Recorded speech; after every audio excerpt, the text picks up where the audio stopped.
I got donuts and Pellegrino juice. This may be the most mediocre podcast ever. I thought, no. I said, is it in there? And it had knives in its hands. Let's go. And then you leave just looking like a mess, but you didn't even do anything in that 2 hours. So, and I remember saying, no problem, I got piano fingers. That's what I said to them. And Butters, they do nothing. I was like, how's it going? I don't have a gun. Do you have a gun? Oh my god, I'm crying. You guys ready? I think so. Jeez. How'd that go?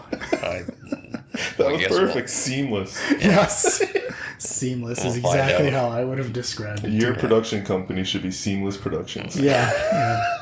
Seamless, throw everything in the river. Trademark it now. Productions. Yeah. So bad.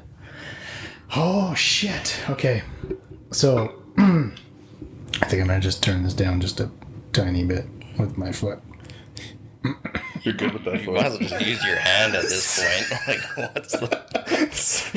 Because if I bend over, there's a good chance I'll just fart. And then Man. I thought you pull your back. that's equal possibility that could happen as well.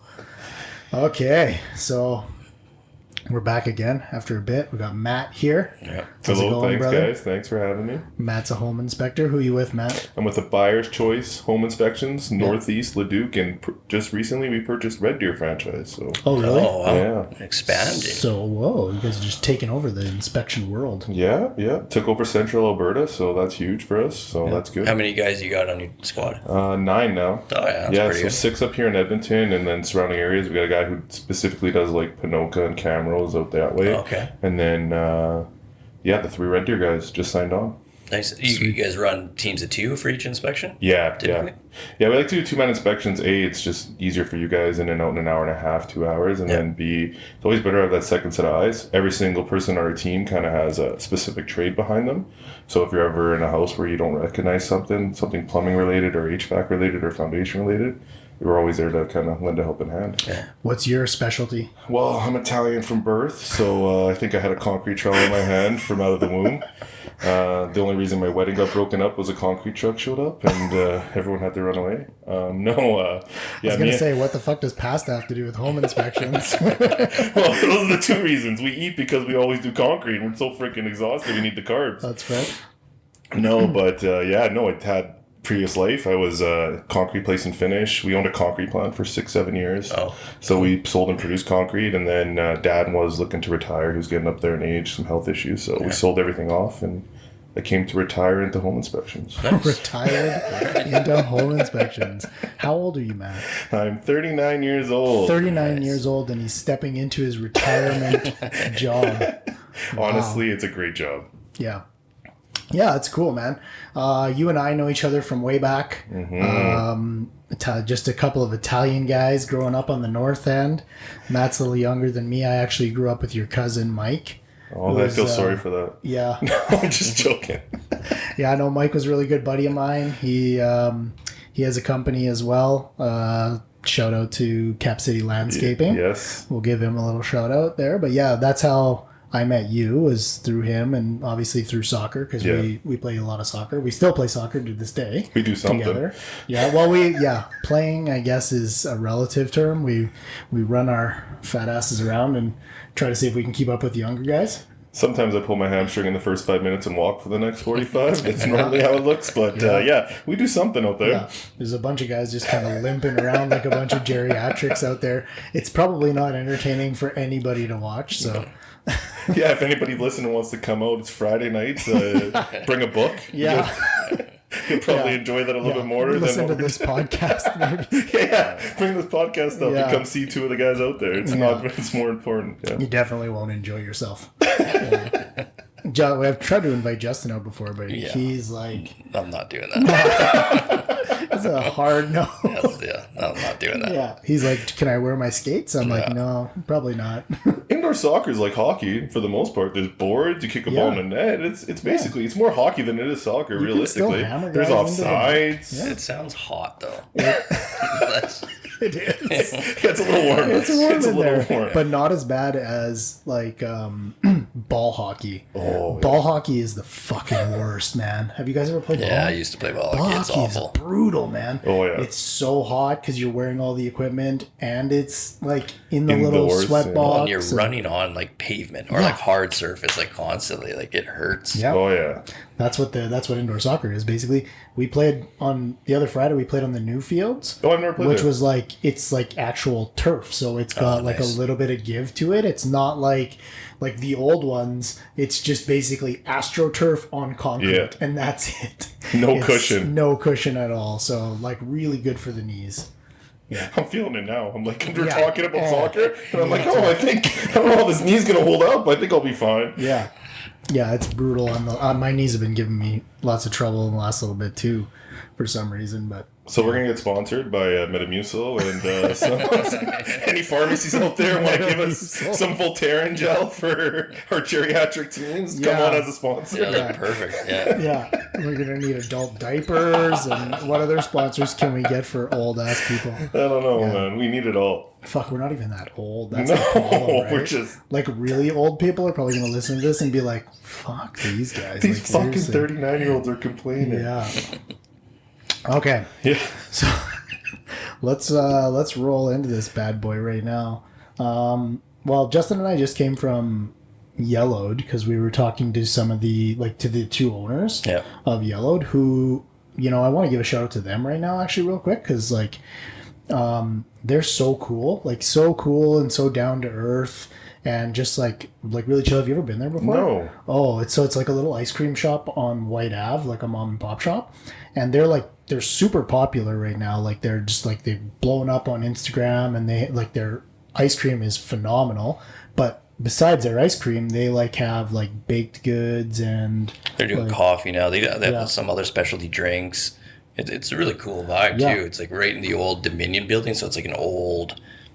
I don't know if it's an old hotel, but I think it was a hotel. It might have been a hotel, like a really cool building. They're on the main floor, so you enter and it's like it's got a cool vibe to it. It's like Yeah. one of those old mom and pop ice cream shops, like Yeah. back in the day where you walk in, long counter type thing. Long something. counter, but they do That's have cool. a fair bit of seating, probably like 10 Nice. table and chairs. It's really cool. But ultra modern, it's really it's really cool because you walk into this really old building, and then everything is super modern inside and everything, and they're just they do wild flavors. Yeah, it's hey? amazing. Yeah, we had a bunch of stuff. It's Yeah. phenomenal. A lot of Yeah. it's Filipino, because she's Filipino and he's whatever, and they're just awesome. They're such good people, and their stuff. They gave us this score. What was They it? called it like a score bite, but it was more of like a Like a tart, I Yeah, guess, I'd call sort it of, a or something tart. like that. Yeah, they gave one to me and Justin. We were just like, this is unreal. Super good. I'm But- really glad we're talking about all the Yeah, I get fancy hungry. things you Hungry? ate and the 300-pound Italian guy sitting beside you guys is Well, salivating. I just started, I'm getting a little bit, out of control right now. So I just started, doing, there's 30 thing today. And we were sitting there doing this stuff for these guys, helping them with some marketing stuff. And they're like, oh, what do you guys want? Do you guys want some treats and stuff? And I'm just like, great. day one off to a great start. Yeah, Day you're- one off to a great start, exactly. There's always tomorrow's a day one. Yeah. Yeah, true. So Matt, you do home inspections for a lot of realtors in the city, and obviously, as a home inspector, you probably have some pretty wild stories for like shit that you see happen and stuff like that in the industry. Oh, definitely.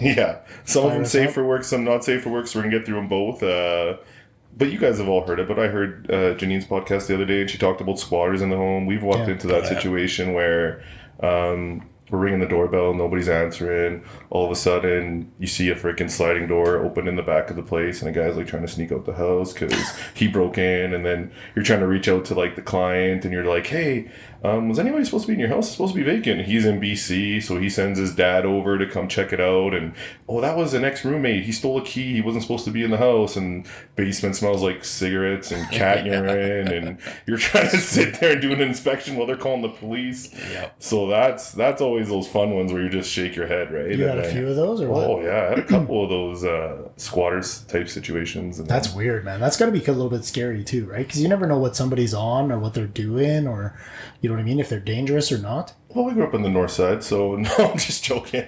I don't get handle yourself. I'm 300-pound Italian guy. I don't get scared too easy. Carry a switchblade with you, I guess. Brendan, he's only about 5'9", 160 pounds on our team. He gets probably a little bit more scared than the rest of us, but no, I'm not too worried about that. But it is, you're right, you have to be scary because you don't know what they're on. They could easily be on drugs or something. Yeah. Like, you never know what you're walking into when you walk into a home. And Totally. you guys have put yourself probably in that situation a few times where you're the first ones in, knocking on the door. Hey. Yeah, Rob doesn't have too many crazy stories, and he's been a realtor a lot longer. Yeah. Like, I've had a few involved people in closets and whatnot, but like I had one, like I don't think I've told the story yet, but like it was one of my very first showings starting out in real estate. I went in a sketchy area, and we're looking around, and there's like reptile aquariums everywhere, and I'm like, oh, this is weird. And I went to the bedroom. There's two guys cuddling on the couch or on the bed. They're just cuddling there, and they didn't move. And I was like, "Hello, hello," and I just kept saying hello. I was knocking. They didn't budge. Like they stayed in the freaking statue. Yeah, they're just like Spooning like, each other. Yeah, were they spooning? They were spooning, and I just turned around and was like, "This isn't the place for you," and we just left. I was like, "I don't know what to do anymore." I'm like, "They're not even budging." It's like we never know what we're gonna get. We've walked in houses where family members show up and there's tons of people coming in. So we did this last one, and it was probably a couple weeks ago, and the family comes in. There's like 15 people throughout the house. Everyone's kind of making their way through the house. All of a sudden, people are coming downstairs. We have the augering guy come through. It's Rick with RDR, camera and augering. He tells me he's finished his job. So the girl's like, "Oh, can I use the bathroom now that he's done?" I'm like, "Sure, go ahead, use the bathroom." And that happens point, Brendan just happened to be jumping in the attic, checking out the attic space. So the attic space in those old 1,100 square foot bungalows, it's right outside that bathroom, right? So this girl goes into the bathroom and she does what she does, and all of a sudden Brendan comes downstairs about 10, 15 minutes later, and I'm like, he's just got a bad look on his face. I'm like, "What's going on?" And he's like, "Man," he's like, "I don't know what that girl ate." He's like, "Two problems." He's like, "One, that bathroom's not vented. There's a fan, but it's venting into the attic. Number two, she hit that fan and destroyed that thing." I'm like, "So what? You're just getting like hot air, just ass smelling air just in your face?" He's like, "She hit that fan and that vent was 3 feet from me, man." He's like, "I'm dying right now." I'm like, "So did you finish?" Just about barfed in the attic. That'd be so gross. He's so sick, right? And then she comes out, washes her hands, does her thing, and then I'm like trying to figure out which one it was because I didn't like. Well, she asked if she could use it, so I'm assuming it was that one, but it was. It's one way to test the attic or to test the vent, eh? Wow. And then you go through the report and you're like, "Oh yeah, by the way, the attic's not the fan's not How do vented. you know? It's just blowing." Oh yeah, then you can see who turns red. Exactly, right? Like just watching the facial expressions to see like, Yeah. which one of you was it? Man. Yeah. And why did you eat all those burritos? 100%. Probably what if she ate what I eat, then she was in trouble. But yeah, it didn't look like they were eating healthy. Yeah, fair enough. Fair Might have enough. been some McDonald's on Didn't those. smell, like, Wow. yeah. This is definitely by far In the our grossest report. episode. Well, Seller should see doctor. could you imagine? Yeah, on the phone report, the family member who ended up emptying their bowels in the bathroom should see a physician. That's in the I conclusion. need you to get that checked. Oh yeah, boy. he's the squeamish one in our group. Like spiders, like little things. Yeah. Like he gets a little bit squeamish about stuff. So it was the wrong guy to be. Really? Even though he's a plumber, he was an ex-plumber. He smelt it all. Yeah. Like deal with it, but you could tell it got to him that day a little Yeah. bit. Wow, But that's awesome. I love the fact that it was just like a little girl too. Yeah. Just crushing She it. Like, destroyed that thing. man. You knew she was dying because the sewer scope was going on. She knew she could use that water, so you knew she was just holding it, right? Yeah, Getting ready to just- just. Oh, Poor man. that's crazy, man. Yeah, we got a few of them. Like, it's just, well, you got to remember, like, we're coming into these, a lot of times we're coming to either other people's homes. Like, a lot of times it's, what do you guys deal with rental situations? Yeah. It's always not the best That's situation. always the weirdest stuff. It's the hardest one, man. Yeah. So many times, like, they don't tell the renter that we're coming till morning of, and they're like, okay, can you guys, like, give us the space of the home? Like, and then you got kids in bedrooms, you got people doing things, and we're trying to do our job around them, which takes twice as long, and it's just really awkward. Yeah. I think that's probably one of the harder parts is in those situations. Just trying to be professional and be like, hey, do you mind? I'm going to take a photo of this kitchen space while you're sitting here eating your breakfast in your underwear and your robe or whatever. But thank you. And I've never had like a gross encounter like that. I've had one though, like where the inspector, like I was downstairs with a client and we were just like chatting, doing our thing, and the inspector's doing his thing. And then all of a sudden, like in the living room, the whole ceiling starts dripping like water, like just like you can see the yellow and like and it's dripping like onto the fireplace, like all over, and it's growing. And I'm like, what the heck is going This on? is during the inspection. During the inspection. Oh my so I'm like, God. where's the inspector? And I run upstairs and he's like sitting like on like a bed looking at his phone. I'm like, there's water like pouring into the living room. He's like, oh, my phone stopped, and then I forgot I left the sink running with, and so you run the sink or like have the water fill up. He never pulled the plug, and he went and did something else. But it was so much, it must have been running for a long time. Yeah, because they usually have an overflow. Overflow, right? and so it kept going and going. And then when I realized, I'm like, he knew he did this, but he didn't tell us, because when I went up there, I realized the whole floor is covered in towels. Like he had been up there like trying to cover it up, and it just like flooded, and he had to fix it all. But that was the worst I've had. well, it's the worst because we've all been in situations like that where you go to run a tap and you got to let the water run. You look under and then there's water pouring everywhere. We're not carrying towels with us, but at least own up to it. Like there's been times where we use like a staging towel and we're like, look, we call them after like, look, I'm sorry I had to use your staging towels. There was a huge leak. We're not prepared for that. Yeah. One instance we had where an agent was mad that we used their staging towels, and we just kind of told her like, I'm sorry, we'll replace your towels. I'm like, but just know that it's a better option than just leaving this water soaking all over your underneath your cabinet. I apologize. Yeah. She didn't want to hear it. I mean, at least you offered to replace them. Oh, 100%. Right? I mean, if that's like, you got to do what you got to do, right? Sometimes.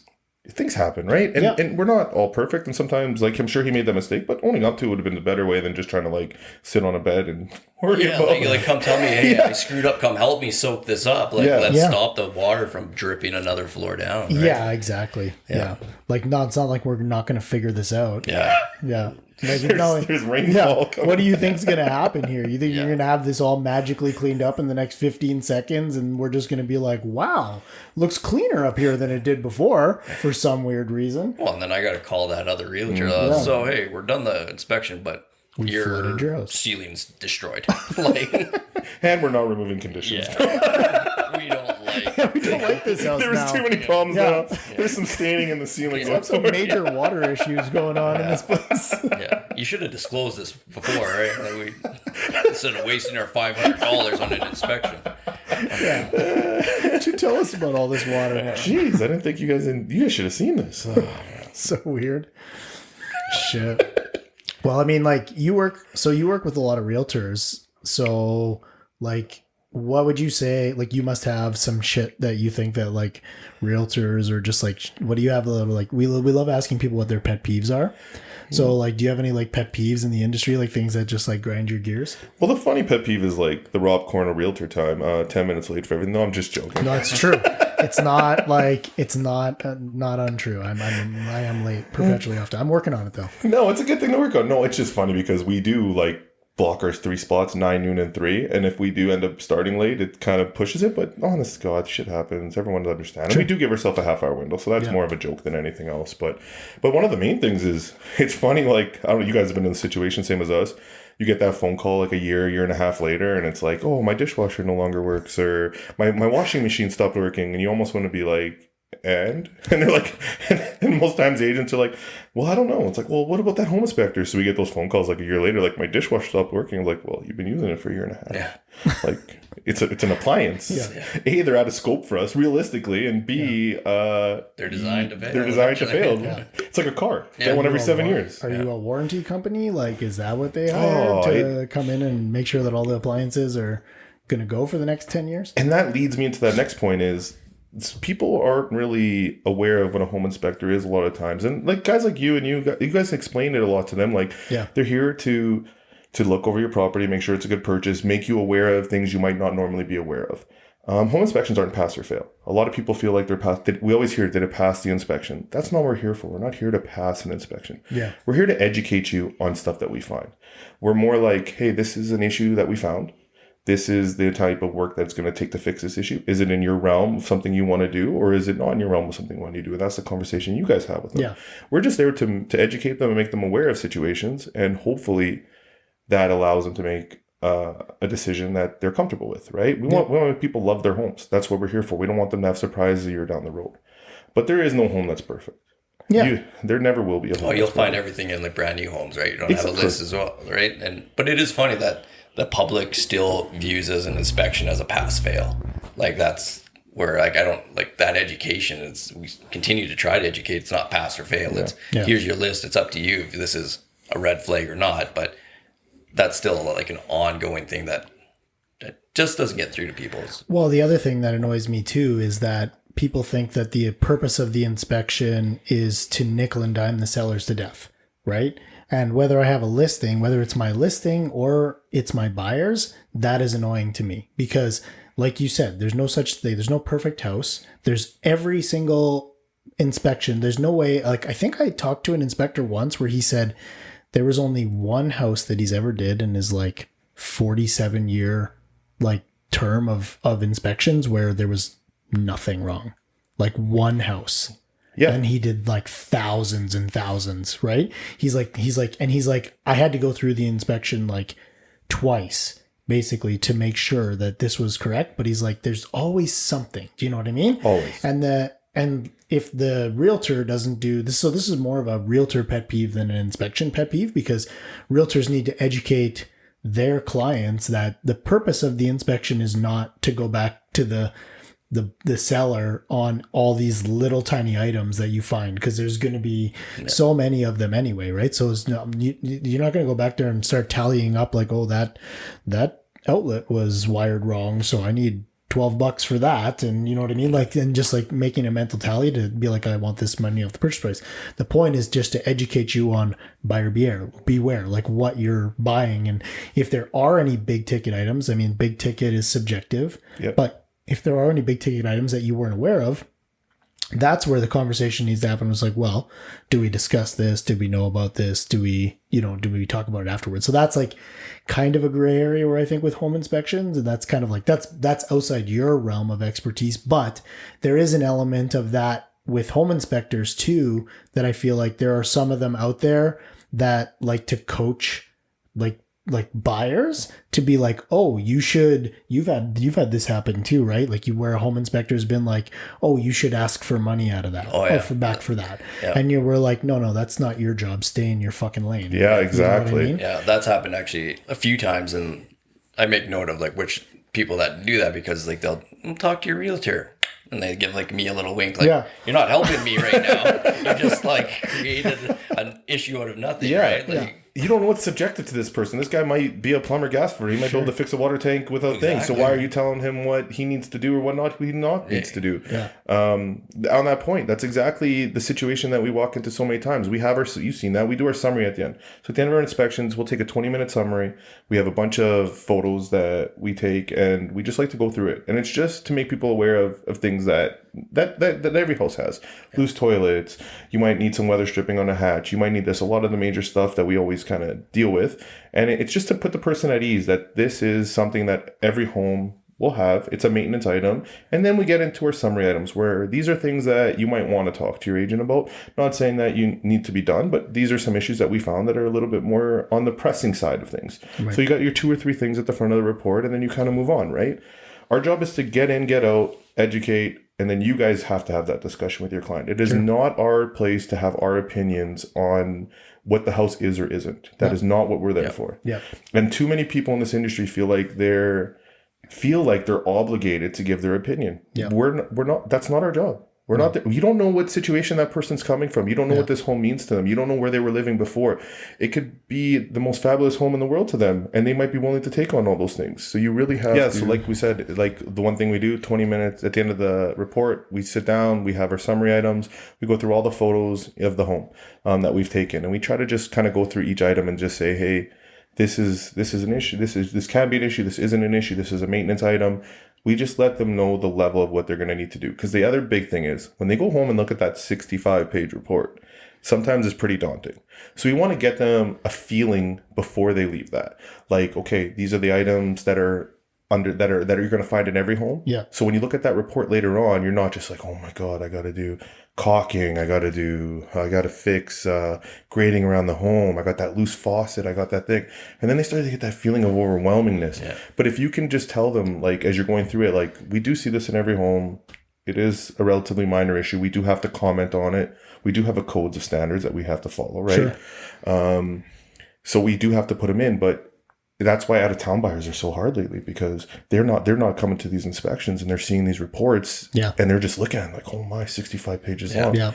I'm not saying that there's fluff in it, but there's a lot of stuff that we have to put in that makes people sometimes feel overwhelmed. Yeah. It's all like home maintenance for the future too, the majority of it, right? Yes. It's like, hey, this is just something to watch for. And that's where I tell people, I'm like, if you're coming to the inspection, which I highly recommend, you just need to be there for that 20-minute talk, because that's the way you guys present the info in front of them is a lot softer than like a red bolded kind of print, right? Like that's what I was going to say, is I feel like a big part of your job is bedside manner, right? Like me and you talked about that before, where I was like, you know, like, listen, I'm going to hire you as a home inspector, but you got to know that like one of my biggest things with my clients is bedside manner. Like, I don't want you scaring the shit out of them, but also at the same time, you need to be able to educate them on what's going on and be honest, right? Because I don't want you hiding anything. Like, there's a lot of realtors that like get pissed off when a home inspector brings up like a big ticket item, because they're like, oh, you're blowing up my deal. Well, fuck, no,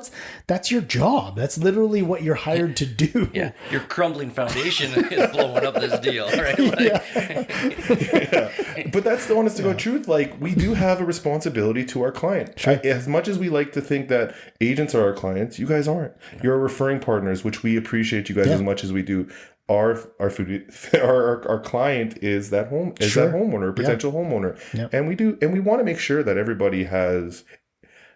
When somebody moves into a home, we don't want to be getting those phone calls 6 months later and say, oh my God, this happened or that happened, whatever, because then we know we didn't do our job. So we're going to do the job to the best of our ability and hope that the agents that we work with understand that we have a job to do.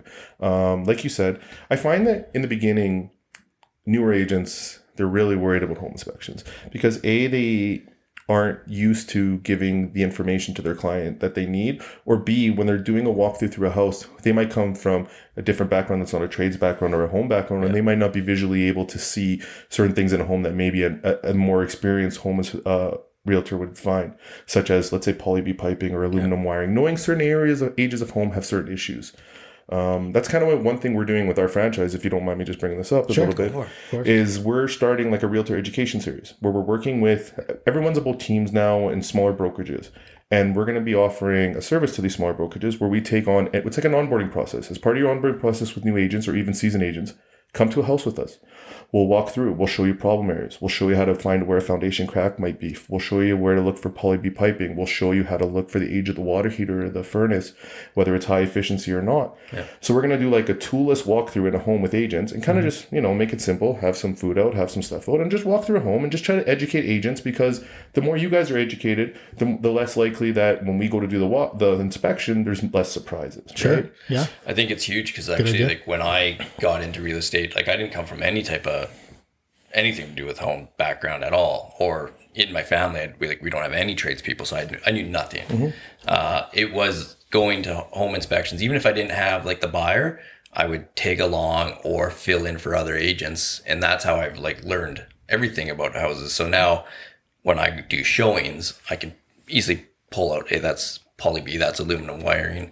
This is most likely going to come up in an inspection, blah, blah, blah. So those little educational sessions are huge because if a newer agent doesn't have somebody to follow or go to these inspections often, they're kind of not really growing. Yeah, and with there being so many small brokerages now, or like these other models of brokerages where a broker's not readily available, a lot of the stuff falls onto like team leaders or team members, so that if we can get there and we can be like, hey, bring your team to us, they get less questions asked to them. They're more educated, and it gives you more time to do what you need to be doing as team leads or as brokers and doing other things. So we're really ramping up that. It's going to be more of like a wintertime thing. So where do you find the houses? Like what kind of houses do you use, and like what's your... Well, what we're trying to do is we'll reach out. So whatever group it is, we'll try to reach out to them. Like we have lots of agents that we talk to always have a vacant home, but we'll reach out. Let's say we're coming to do it with your group. We'll ask Rob, hey, did anybody in your team have a vacant home from, let's say, 1960, 1970? Yeah. And then you'll say, oh yeah, by the way, we got this home. Okay, can we get it for 2-3 hours? And then you supply the house to us. We'll supply 3 or 4 agents with us. Yeah. We like to keep it like the max 4-to-1, 5-to-1. So we do have all 6 people on our team. So we can probably do up to 20, 30 people. But like, and then the first guy will take the people outside and walk the foundation, talk about grading, talk about downspouts, talk about exterior cracks. The next guy will go inside. He'll talk about what kind of plumbing it is, whether it's PVC, whether it's ABS, whether it's poly B, whether it's PEX. Like, and then the next guy, he can go in, you can look at the electrical system. And like I said, it's just more like... Do you guys go through and do like the actual report for that place or anything like that? We haven't thought about it that far. It's more just like, hey, do you guys have any questions while we're here? What have you... Where have you in your previous experiences had an issue? What don't you know? Right. Tell us what you don't know and we'll try to help you. Yeah. We easily could do a pre-inspection at that point. Like, if you're going to... for the value of the seller. Yeah. I was going to say, if you're... Yeah, like for the seller to do that... or for even the listing agent to be like, hey, yeah, we're going to give you the time to come in and do this with this listing, that'd be super beneficial to be like, hey, listen, here's a report, right? Oh yeah. Because like that, even having that and sending that to a buyer, just being like, hey, we had this, the sellers had this inspection report done. You know what I mean? Like here's, the buyer's probably going to do it anyway, like regardless. Yeah, just go like this and grab it and go like that. There you go. There we go. You're good.